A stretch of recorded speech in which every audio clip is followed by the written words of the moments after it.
panalangin ng kalwalhatian ng mga kaluluwa ni Rosenia, John Victor, Macario, Joselito, Arcadio, Lamberto at Ismael. Ang lahat po ay magsitayo, ang masaya at masiglang makaisa sa ating banal na pagdiriwang na pangungunahan ng ating kura paroko, Reverendo Padre Pete Sichon.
Mga kapatid, tayo nagkatipon sa ngalan ng Ama at ng Anak at ng Espiritu Santo. Amen. Sumayin niyo ang Panginoon. At sumayin niyo rin. Magandang gabi sa inyo lahat. Magandang gabi din naman po.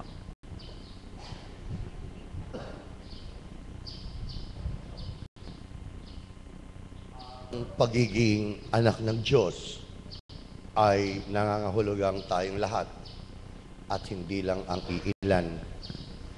Kaya't hilingin na rin natin ang kapatawaran sa Kanya. Kapatawaran sa mga pagkakataong ipinagdarasal lang natin ang ating mga sarili at nawawala ang pagdarasal sa kapwa.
lubos ang iyong espiritong sa amin kumukupkop upang sa lupaing ipinangako kami makapasok sa pamamagitan ni Kristo kasama ng Espiritu Santo magpasawalang hanggan. Amen.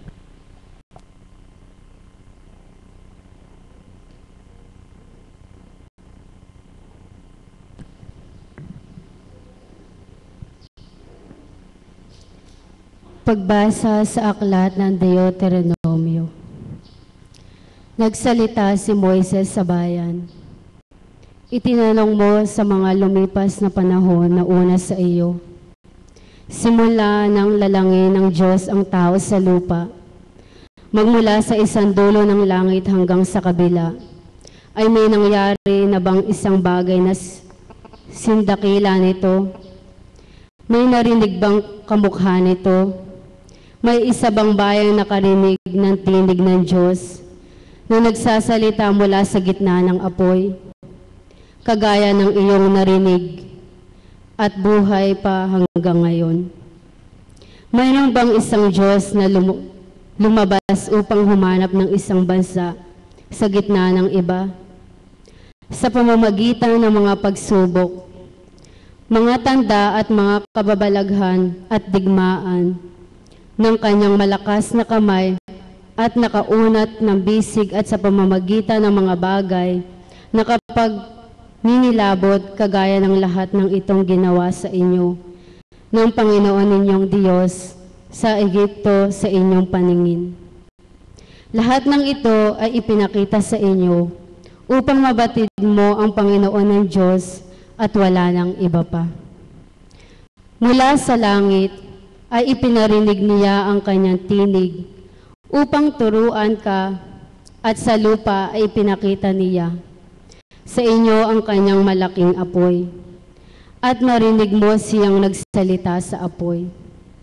Dahil sa pag-ibig sa iyong mga magulang, ay hinirang niya ang kanilang mga inanak, at inilabas ka ng Ehipto sa kanyang pangunguna at sa mga pamamagitan ng kanyang malaking kapangyarihan. Pinalayas niya sa iyong harapan ang mga bansang higit na malalaki at malalakas kaysa iyo, upang papasukin ka sa lupaing ibibigay sa iyo bilang pamana, gaya nga ng nangyayari ngayon. Alamin mong mabuti ito ngayon at pagdili-dilihan sa iyong puso na ang Panginoon ay ang Diyos sa langit, sa itaas at sa lupa, sa ibaba at wala nang iba pa. Tuparin mo ang kanyang mga batas at mga kautusan na ngayong araw na ito ay aking ipinahahayag sa iyo, upang ikaw at ang iyong mga anak na susunod sa inyo ay lumigaya at lumawig ang iyong mga araw sa lupaing ibinigay sa iyo magpakailanman ng Panginoon mong Diyos. Ang salita ng Diyos. Salamat sa Diyos. Salmong responsoryo. Naaalala ko ang mga ginawa ng Panginoon. Naalaala ko ang mga ginawa ng Panginoon. Sariwa pa sa aking alaala ang mga ginawa ng Panginoon. Oo, naaalala ko pa ang mga kababalaghan noong una. Ako'y nabubulay-bulay sa iyong mga gawa. Pinagnilay-nilayan ko ang iyong mga kahangahangang gawa. Naalaala ko ang mga ginawa ng Panginoon. O Diyos, ang iyong daan ay banal. Sino ang Diyos na kasindakila ng ating Diyos? Ikaw ang Diyos na gumawa ng mga kababalaghan. Sa mga bagay ay ipinakilala ang iyong kapangyarihan. Naalaala ko ang mga ginawa ng Panginoon.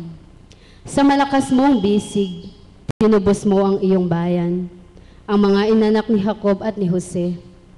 Pinapatnubayan mo ang iyong bayan, gaya ng isang kawan, sa kamay nilang Moises at Aaron. Naalaala ko ang mga ginawa ng Panginoon. Tayo po'y magsitayo.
Mga kapatid, sumainyo ang Panginoon. At sumainyo rin. Ang mabuting balita ng ating Panginoon ay ayon kay San Mateo. Papuri sa iyo, Panginoon.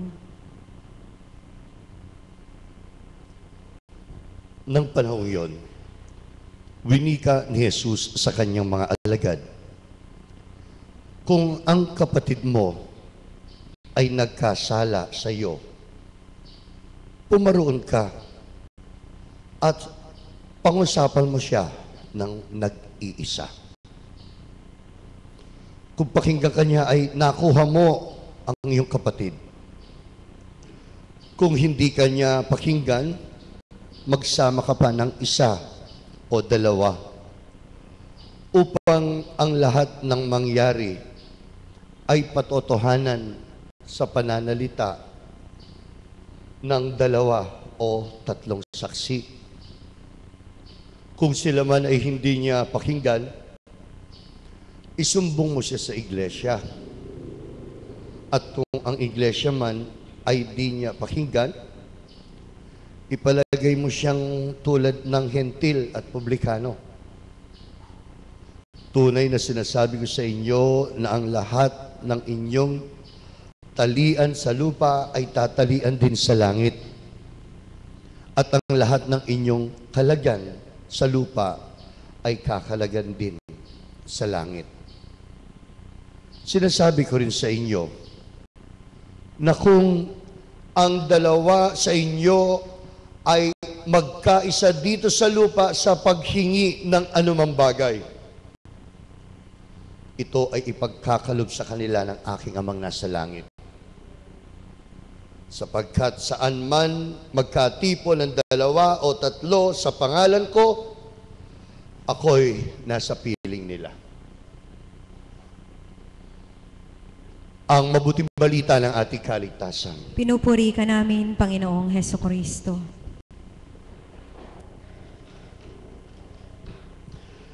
Minsan pa, magandang gabi po sa inyo lahat.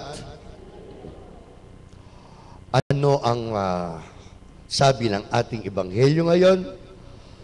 Mabuting balita ng ating Panginoon. Sinasabi, kung ang dalawa sa inyo ay magkaisa dito sa lupa sa paghingi ng anumang bagay, ito ay pagkakalob sa kanila ng aking amang nasa langit. Sapagkat saan man magkatipon ng dalawa o tatlo sa pangalan ko, ako'y nasa piling nila. Sa ibang pananalita,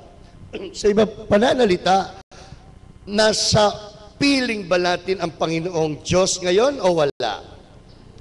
Malakas. Kung nasa atin siya, sabi niya, kung saan ang dalawa o tatlo magkatipon sa ngalan ko, sa piling nila, nandun ako, sabi niya, nandun siya, at sinabi rin niya, anuman daw ang hihilingin. Pakinggan niyo po ito, anuman ang hilingin ng dalawa sa inyo at nagkaisa dito sa lupa, ito ay ipagkakalob sa kanila ng aking amang nasa langit. Sino man daw po, dalawa o tatlo katao, ang magkatipon sa ngalan niya, napakasimple, ipagkakaloob ng Diyos. Mga kapatid, ang ating buhay isang kaloob sa Diyos. Kung isang kaloob ng Diyos ang ating buhay, kailangan, sino ang nasa loob ng ating buhay? Ang Diyos. Ang Espiritu ng Diyos. Ang Panginoong Jesus. Alam mo, minsan, kinuwento ko po ito sa mga blessing, house blessing. Minsan, yung unang ang tawag dito, assignment ko po sa Holy Angel University sa Angeles, doon po, wala kang ginagawa kundi mag-bless ng bahay, yung ganun ba? Walang komunidad na ganito, hindi kagaya ng ganito, masarap, no? Doon, puro liturgical celebrations. Nakakainis yung mga tao. Walang oras sa dami namang kasalanan. Walang oras sa Diyos. Yung bang, di minsan, nag-bless ako ng bahay, sabi ng isang nanay, Amang, pakibless po yung bahay ko kasi may nakikita po ako multo. May nakikita raw siyang multo. Tapos, Nagpunta ako, syempre, yung schedule, ang dumating ako, tinanong ko yung bata, yung anak niya. No, yung anak niya. Mayroon daw bang, may nakikita ba kayong multo dito? Sabi. Tinanong ko. Kapag namamalengke po yung nanay namin, wala ang multo, sabi niya.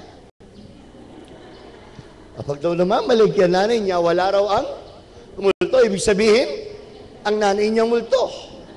Ay, mukha naman talaga multo. Ako, oo nga. Tama ba sabihin ng bata na nanay niya ang multo? Nandoon ang nanay niya. Narinig ito. Narinig ito ng nanay niya. Hello?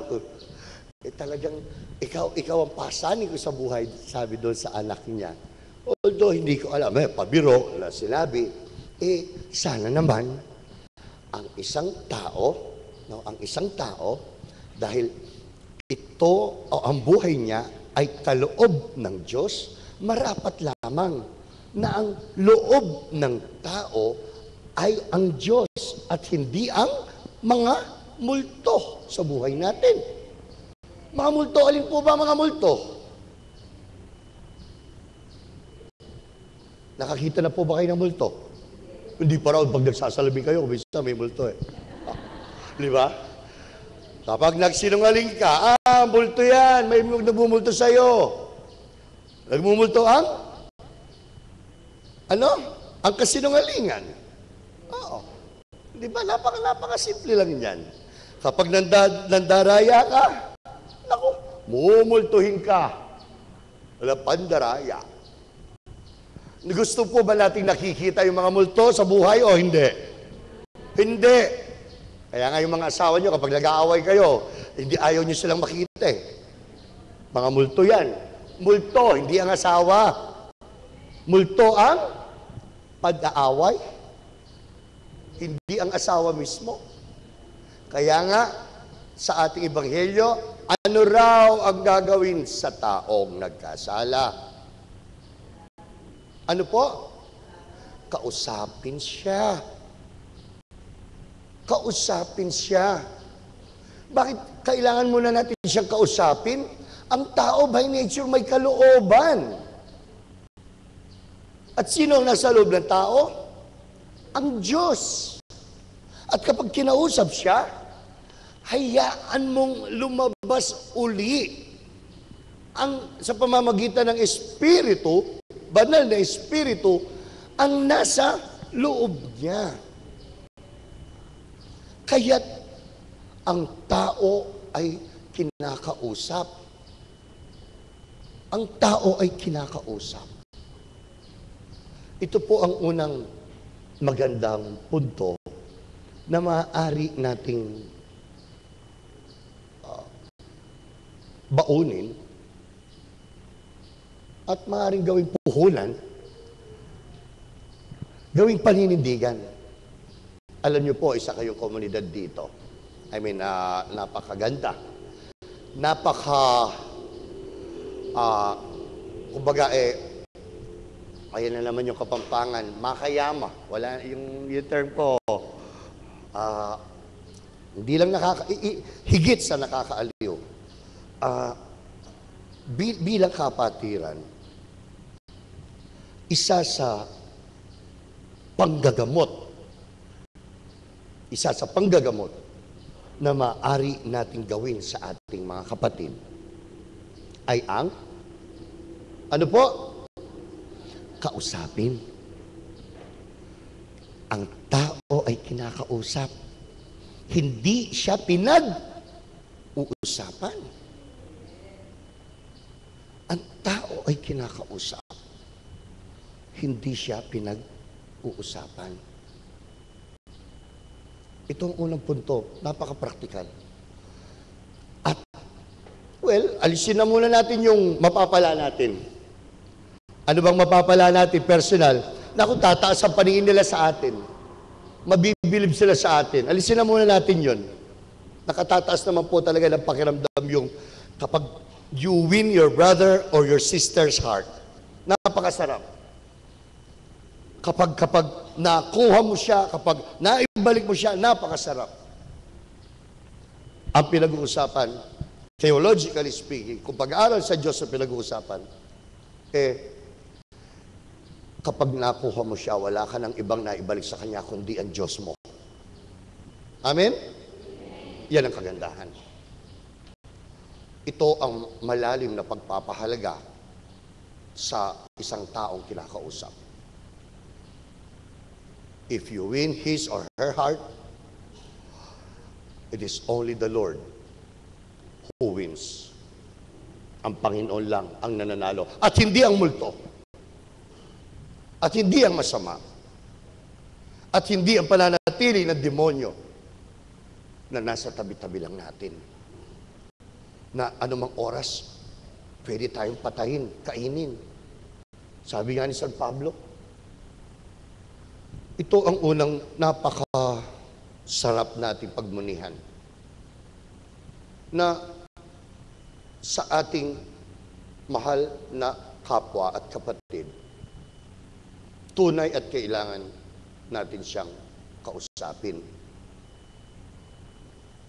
Kailangan tayo sa Kanya ay makipag-usap. At hindi natin siya dapat pag-usapan. Show your love.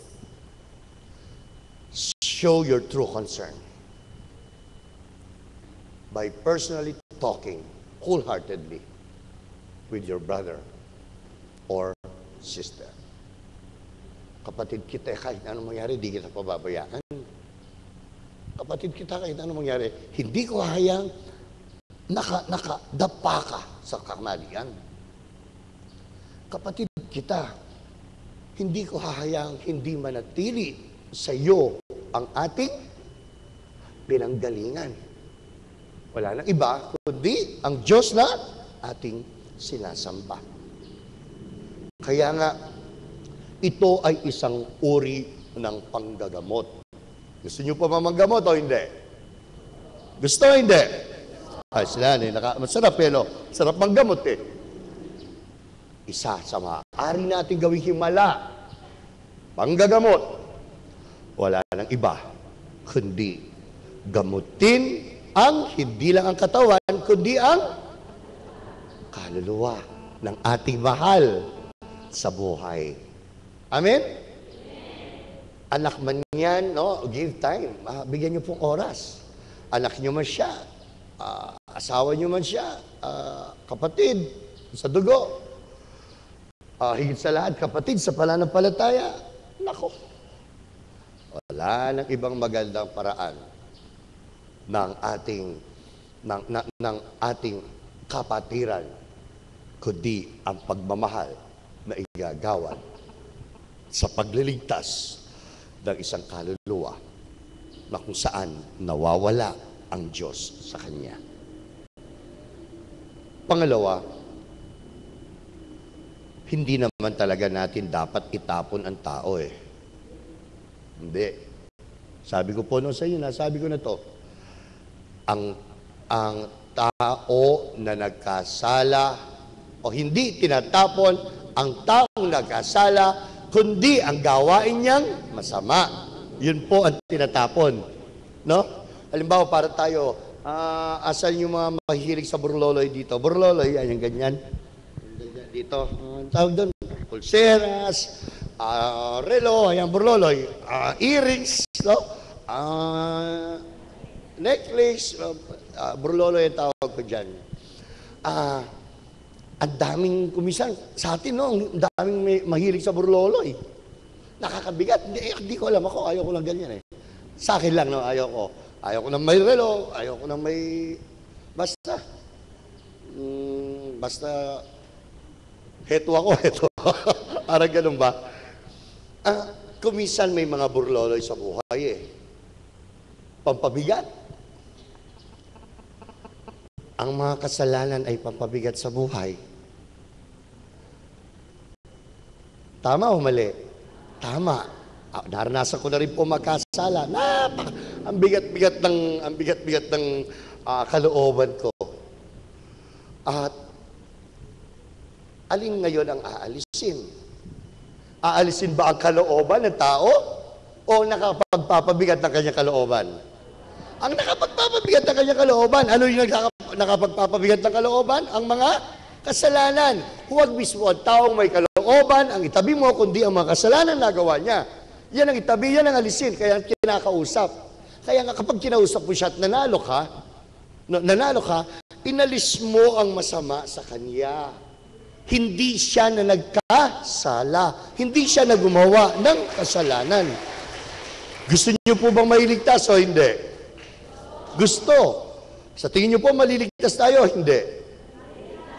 Ba't parang hindi kayo kumbinsido? Kuminsan, parang hindi tayo kumbinsido maliligtas tayo. Bunga ng ating mga kasalanan.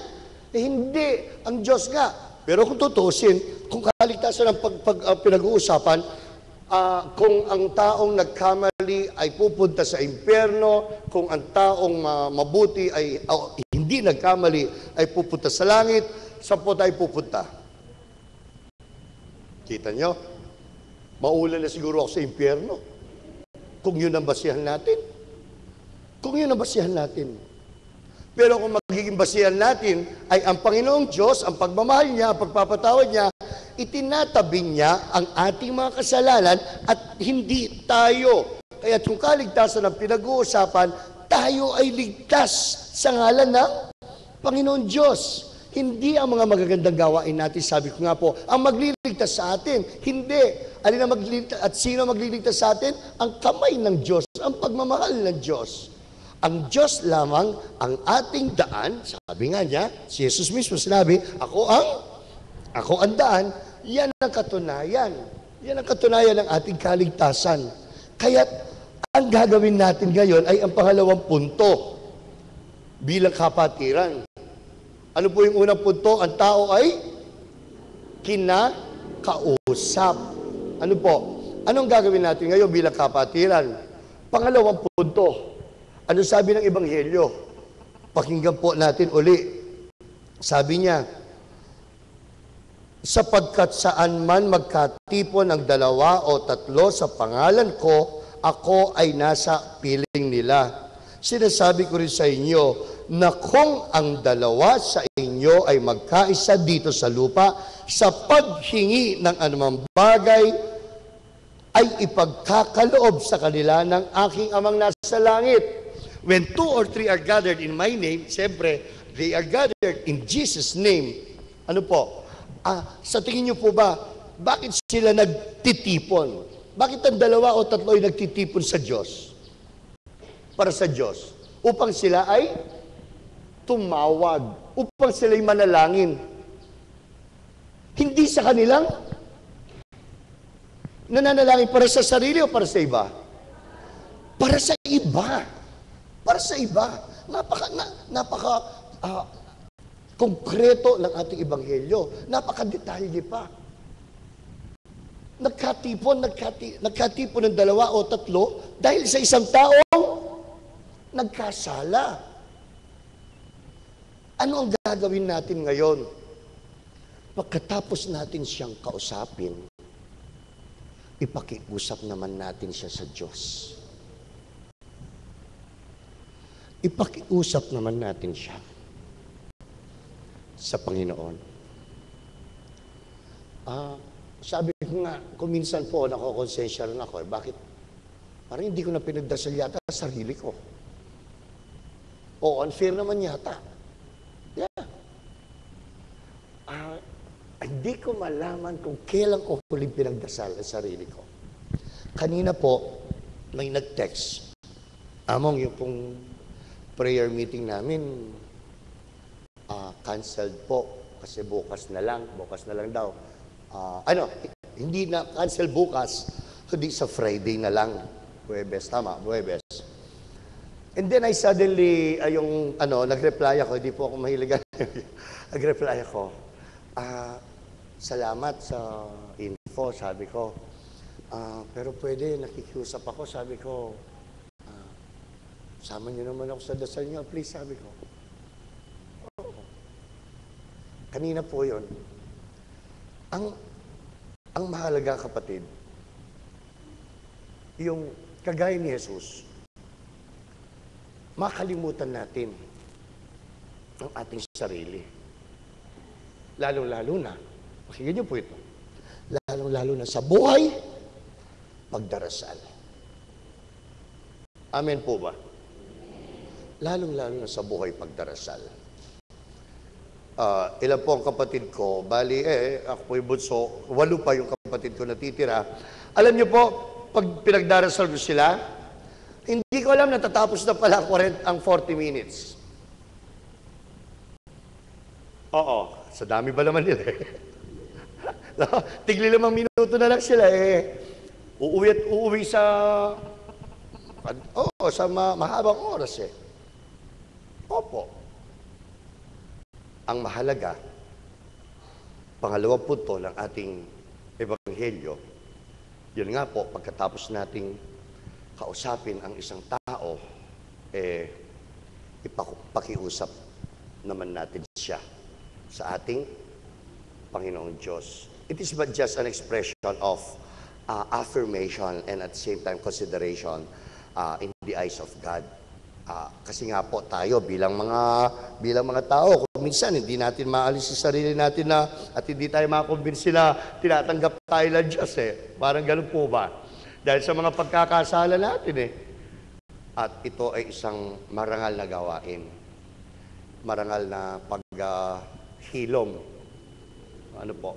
Marangal na paghilom sa isang sugat na nagawa ng ating kapwa o mahal sa buhay. Kaya't mauli po natin ang 2 punto ng ating banal na misang ito. Uulitin po natin ang tao ay ang tao ay kinakausap, hindi siya pinag-uusapan. Kinakausap dahil kailangan manalo tayo. We should win his or her heart dahil ang kalooban niya, nasa loob niya ang Diyos na hindi niya nakikita. Isa-isang tabi ang mali, ang masama, at hindi ang taong nagkasala. At pangalawa po, huwag natin kalimutan, pagkatapos natin siyang kausapin, ano po gagawin? Ipakiusap sa Diyos. Babalikan ko po yung sinabi kong una kanina. Sabi ko, binasa ko yung ebanghelyo, ipagkakaloob ng Diyos ng aking amang nasa langit. Ano man ang hilingin ng 2 o 3, sabi niya. At sagot niyo po, Amen. Amen. Ipagkakaloob ng Diyos. Sigurado po. Gusto niyo po ipagkaloob ng Diyos? Pagdasal natin sila. Ipagdasal natin sila. Kaya nga po alam nyo, sa misa, may intention po eh. Bago yung misa, no? May intention na pasasalamat, may intention na may sakit, may intention na gustong tumanggap ng biyaya, lahat-lahat. Yun po ang kadahilanan. Dahil kung sino man ang 2 o 3 na nakatipon sa ngalan niya, ay ipagkakaloob ng Diyos Ama ngayon at magpasawalang hanggan. Amen. Palakpakan po natin ang Panginoon Diyos. Magsitayo ang lahat. Panginoong Jesus, kaming lahat ay tinatawag mo upang magdala ng mabuting balita sa aming kapwa. Kaya nga't inihayag mo ngayon na dapat namin silang kausapin. Dinggin mo ang aming kahilingan upang mapagtibay namin ang aming sarili at hindi kami masiraan ng loob sa pagsunod sa iyo. Ang ating itutugon, Panginoon, ikaw ang biyaya ng aming buhay. Panginoon, ikaw ang biyaya ng aming buhay. Para sa ating Santa Iglesia, naway maging matatag ang lahat ng kanyang mga namumunot, kasapi, sa kabila ng mga pagsubok na kanilang hinaharap. Manalangin tayo sa Panginoon. Panginoon, ikaw ang biyaya ng aming buhay. Para sa mga namumuno sa ating bayan, igabay nawa nila tayo sa malaya at matuwid na pamumuhay sa pamamagitan ng kanilang mga halimbawa. Manalangin tayo. Panginoon, ikaw ang biyaya ng aming buhay. Para sa mga may karamdaman, ang tiisin nawa nila ay magdulot na mabilis na paghilom sa kanilang mga kasakitan. Manalangin tayo sa Panginoon. Panginoon, Ikaw ang biyaya ng aming buhay. Para sa ating lahat, tulutan nawa tayo ng Panginoon na maging mga bayani sa pagsasabuhay ng Kanyang salita hanggang sa kasukdulang pagsubok. Manalangin tayo sa Panginoon. Panginoon, Ikaw ang biyaya ng aming buhay.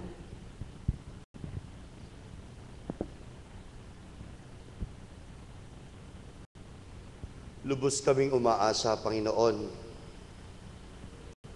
na kami ay iyong diringgin at kami ay iyong kaawaan dahil sa iyong pagmamahal. Ito mga timig namin ngayong gabing ito ay magsilbi po sa tanda ng aming pagtugon sa tawag mong ihayag ang mabuting balita. Hinihiling namin ito sa pamamagitan ni Kristo kasama ng Espiritu Santo magpasawalang hanggan. Amen. Amen. Tayo po'y magsiupo.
mga kapatid, upang itong ating paghahain, pati na ang ating mga sarili ay kalugdan ng Diyos amang makapangyarihan. Tanggapin nawa ng Panginoon itong paghahain sa iyong mga kamay, sa kapurihan niya at karangalan, sa ating kapakinabangan at sa buong sambayanan niyang banal.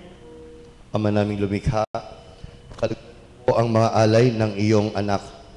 Ang ipinagmagandang loob mong ibigay sa amin upang maihain ay siya nawang gumanap ng iyong ginagawa upang kami tubusin sa pamamagitan ni Jesucristo kasama ng Espiritu Santo magpasawalang hanggan. Amen. Sumayin niyo ang Panginoon. At sumayin niyo rin. Itaas sa Diyos ang inyong puso at diwa. Itinaas na namin sa Panginoon. Pasalamatan po natin ang Panginoong ating Diyos. Marapat na siya ipasalamatan. Ama naming makapangyarihan, tunay ngang marapat na ikaw ay lagi naming pasalamatan sa pamamagitan ni Jesucristo na aming Panginoon. Siya ang salitang katuwang mo at kapiling noong lahat ng umiiral ay yulikhain. Siya'y sinugo mo para kami sagipin at palayain sa aming mga kasalanan. Kaya't siya'y kinalingan ng mahal na Birhen na naging kanyang inang totoo sa kapangyarihan ng Espiritu Santo. Inako niyang sundin ang loob mo at kamtin ang sambayan ng banal para sa iyo. Pinagtiisan niyang iunat sa krus ang kanyang mga kamay upang magwakas ang kamatayan at mahayag ang pagkabuhay.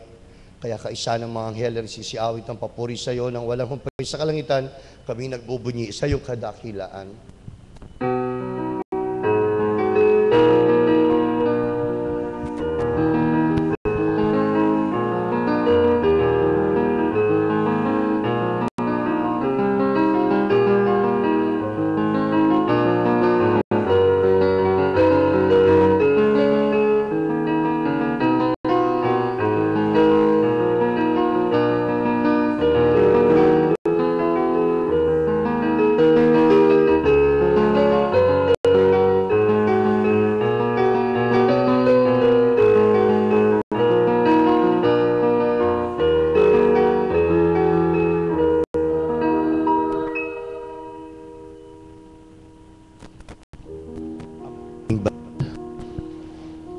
Ikaw ang bukal ng talang kabanalan. Kaya't hiniling po namin ngayon sa iyo na basbasan mo ang mga kaloob na ito upang para sa aming mga anak mo na nagkatipon ay maging katawan at dugo ng aming Panginoong Jesucristo. Bago niya pinagtiis ang kusang loob na maging handog, kinuha niya ang tinapay, pinasalamatan kanya, hinati niya iyon, at ibinigay sa kanyang mga kaibigan, at sinabi, tanggapin ninyo ito, at kanin. Ito ang aking katawan, na ihahandog para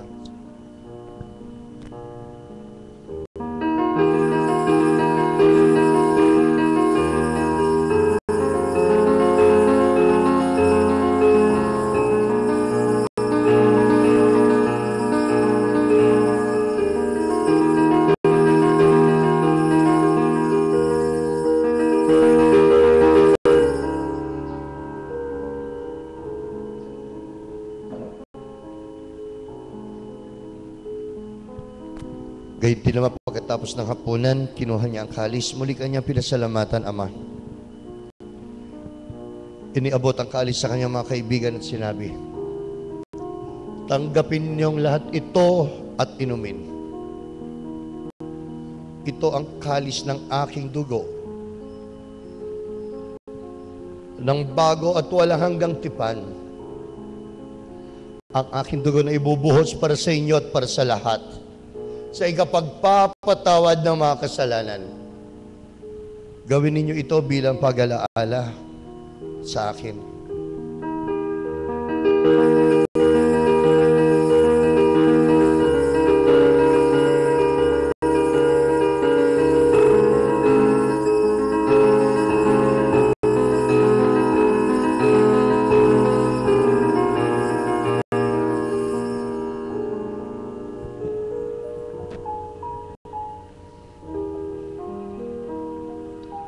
Ang misteryo ng ating pananampalataya.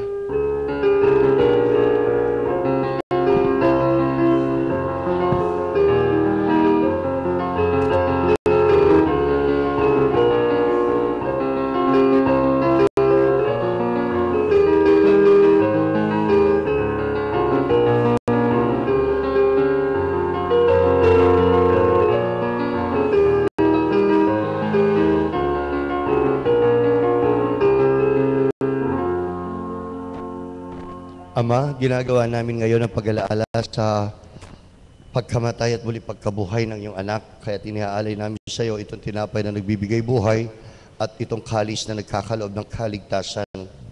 Kami po ay nagpapasalamat dahil kami iyong minarapat na tumayo sa harap mo para maglingkod sa iyo. Isinasamo namin kami magsasalo-salo sa katawan at dugo ni Kristo ay mabuklod sa pagkakaisa sa pamamagitan ng Espiritu Santo. Ama, lingapin mo na po ang iyong simbahang laganap sa buong daigdig. Puspusin mo na kami sa pag-ibig. Kaisa ni Francisco na aming Papa, ni Pasiano na aming Obispo, at ng Tanang Kaparian. Alalahanin mo rin po ang mga kapatid naming nahimlay ng may pag-asang sila'y muling mabubuhay. Gayon din ang lahat ng mga pumanaw. Kaawaan mo sila at patuloyin sa iyong kaliwanagan.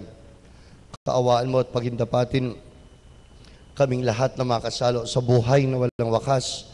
Kaisa ng mahal na Birheng Maria na Ina ng Diyos, kaisa ng ni San Jose na kanyang esposo, kaisa ng mga apostol at ng lahat ng mga banal na namuhay dito sa daigdig ng kalugod-lugod sa iyo, maipagdiwang nawa namin ang pagpupuri sa ikararangal mo sa pamamagitan ng iyong anak na aming Panginoong Hesukristo. Sa pamamagitan ni Kristo, kasama niya at sa Kanya, ang lahat ng parangal at papuri ay sa iyo, Diyos amang makapangyarihan kasama ng Espiritu Santo magpasawalang hanggan.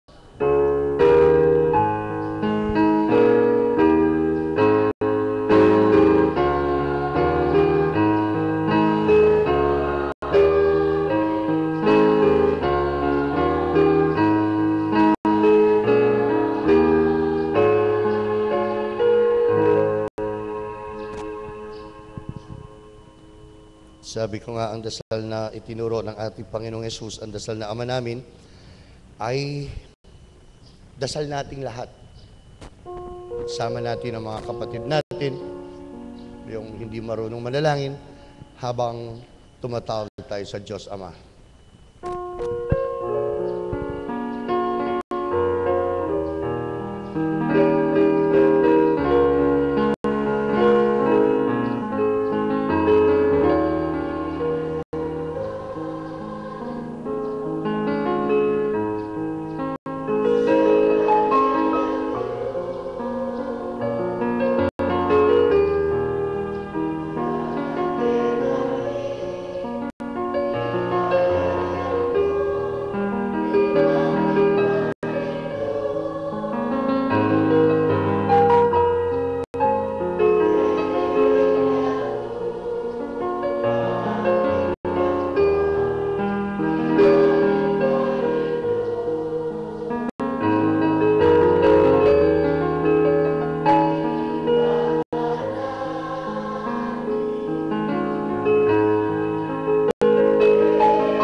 Hinihiling namin kami iadya sa lahat ng masama, pagkalooban ng kapayapaan na araw-araw. Iligtas sa anumang kasalanan at ilayo sa lahat ng kapahamakan, samantalang aming pinananabikan ang dakilang araw ng pagpapahayag ng tagapagligtas namin si Jesucristo.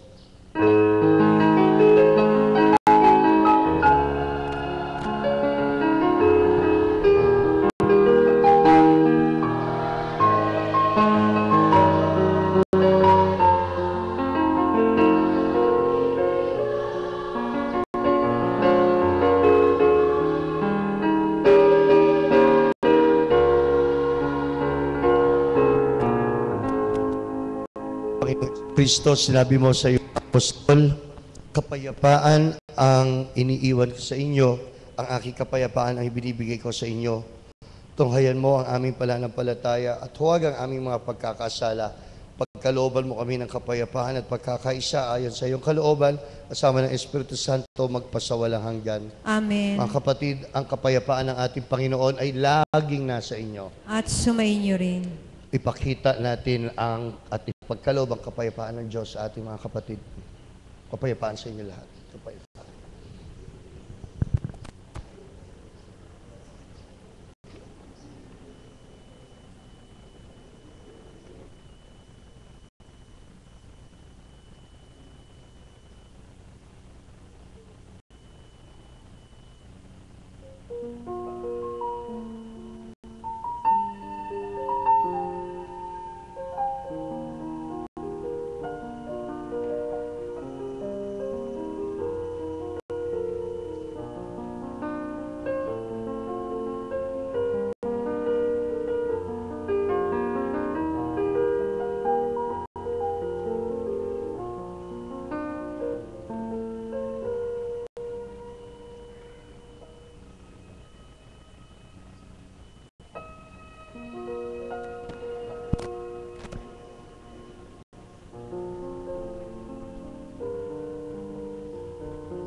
Ito ang ating Panginoong Jesus, ang Diyos na nagkatawan tao, upang tayo ay kausapin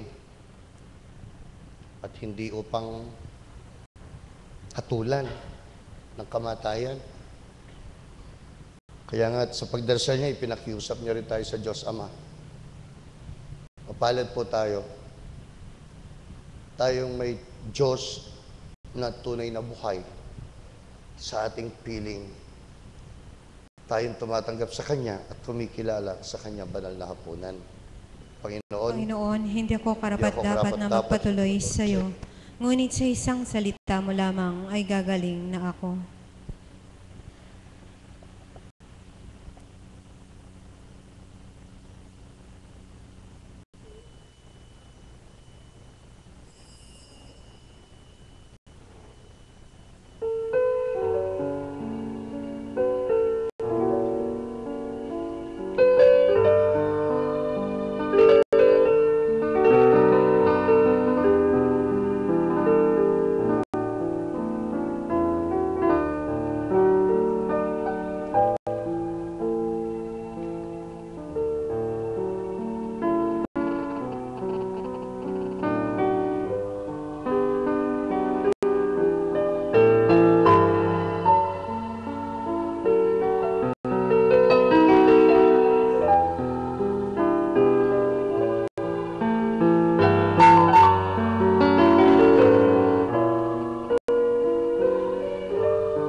ang pakikinabang namin sa piging na banal ay magdulot nawa sa amin ng kaligtasan at magtanghal sa amin ng luningning ng iyong katapatan sa pamamagitan ni Kristo kasama ng Espiritu Santo magpasawalang hanggan. Amen. Sumayin niyo ang Panginoon. At sumayin niyo rin. Mga kapatid, tanggapin niyo na ngayon ang pagpapala ng Diyos Ama at ng Espiritu Santo. Amen. Tapos na ang banal na kapayapaan. Salamat sa Diyos. Palakpakan natin ang Panginoon. Magandang gabi sa inyo lahat.